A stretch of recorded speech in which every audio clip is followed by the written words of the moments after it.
Мээримдүү ырайымдуу Аллах Тааланын аты менен баштадым. Жараткан Аллах Таалага эсепсиз мактоолор болсун. Пайгамбарыбыз Мухаммад Мустафа саллаллаху алейхи вассаламга салам, салаваттар болсун. Урматтуу мекендешим.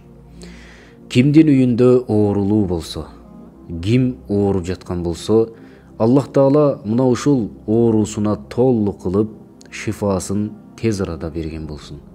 Ошол оорусу аркылуу жараткан Кудай Таала анын даражасын бийик кылсын.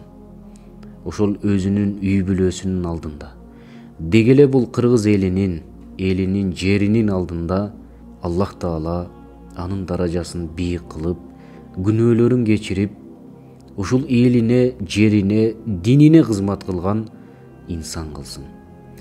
Бул сөздү эмне үчүн айттым, билесизби? Бүгүн албетте Кыргызстанда деги бул жашоодо 3 адамдын бири сөзсүз түрдө оорулуу. Ал оорусуна чыдабай, же ошол кыйынчылыкка чыдабай, бул жашоодо менден башка ооруган адам жок болсо керек деп ойлойт. Же мендей кыйынчылыкка дуушар болгон эч бир инсан жок болсо керек деп ойлойт. Бирок билиңиз, Аллах Таала мына ушул сизди эстегени үчүн оору берип жатат.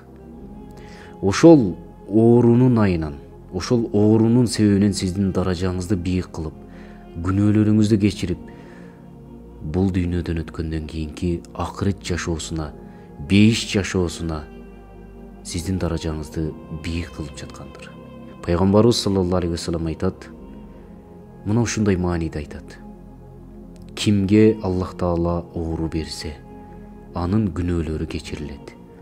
Керек болсо Аллах Таала бирөөнүн күнөөсүн кечиргиси келсе, анын колуна бир тикенек киргизип болсо дагы анын күнөөсүн кечирет.